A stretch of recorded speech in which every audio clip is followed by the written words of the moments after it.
Welcome to the listening section of the TOEFL mock test, brought to you by Spinta.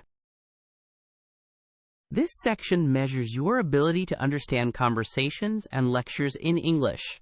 In this section, you will listen to several conversations and academic lectures. Each conversation and lecture is followed by a number of questions.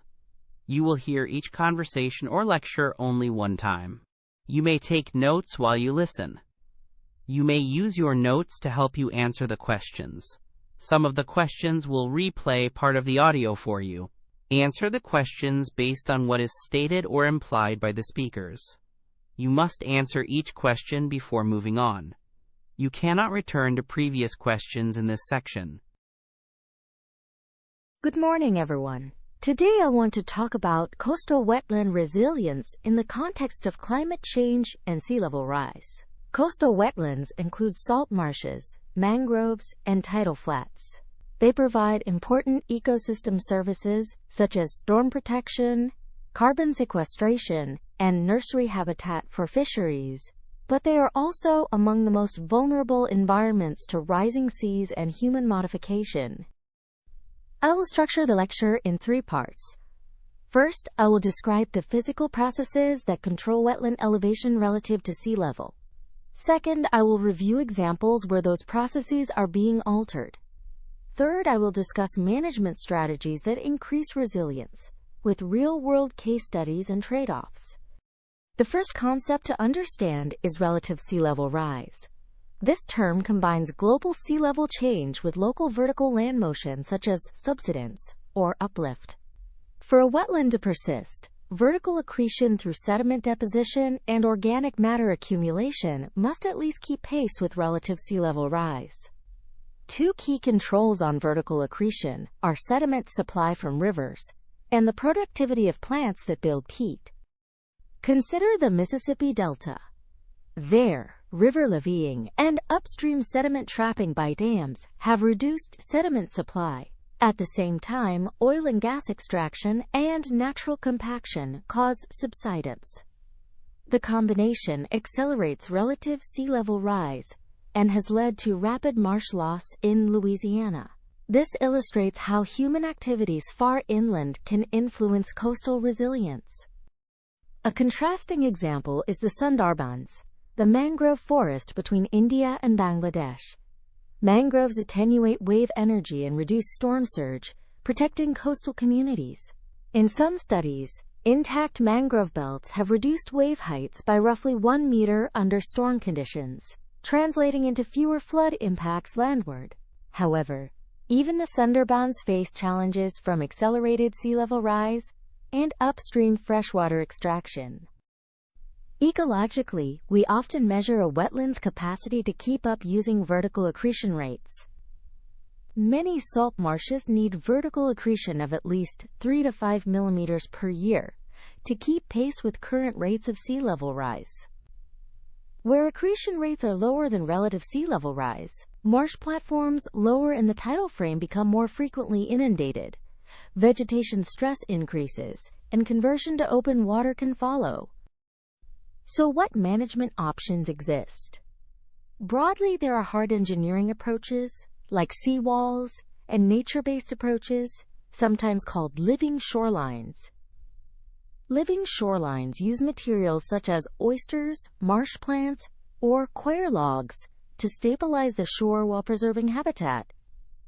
I mention living shorelines to contrast them with hard engineering approaches and to emphasize how different goals lead to different solutions.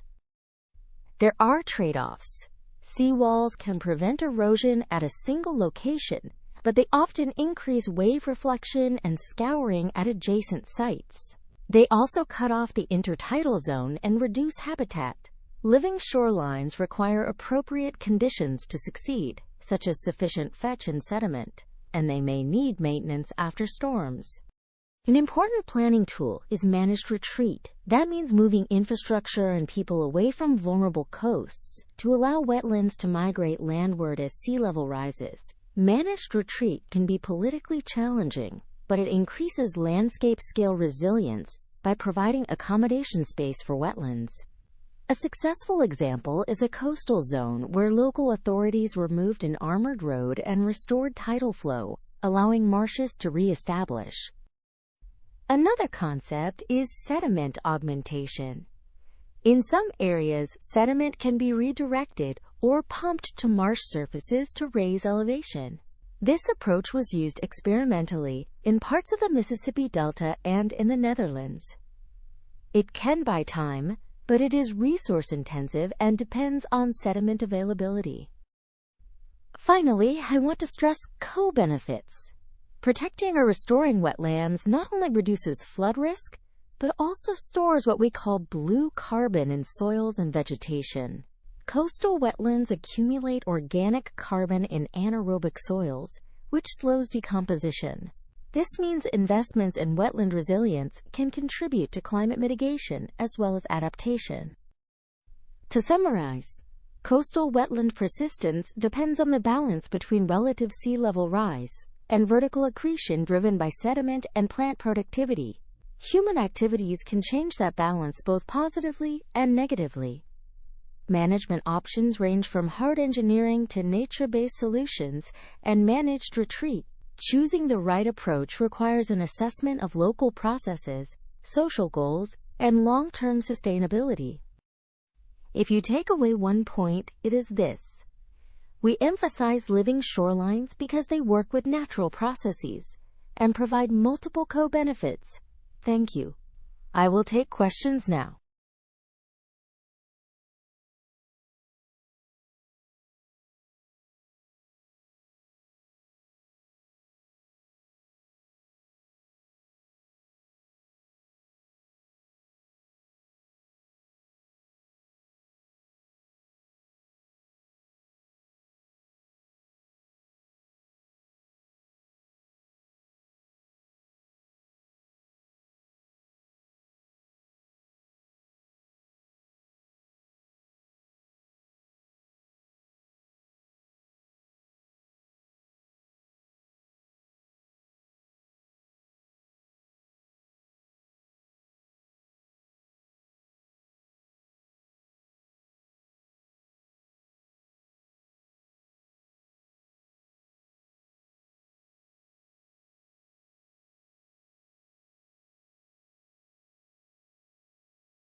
Listen again to part of the lecture, then answer the question. We emphasize living shorelines because they work with natural processes and provide multiple co-benefits.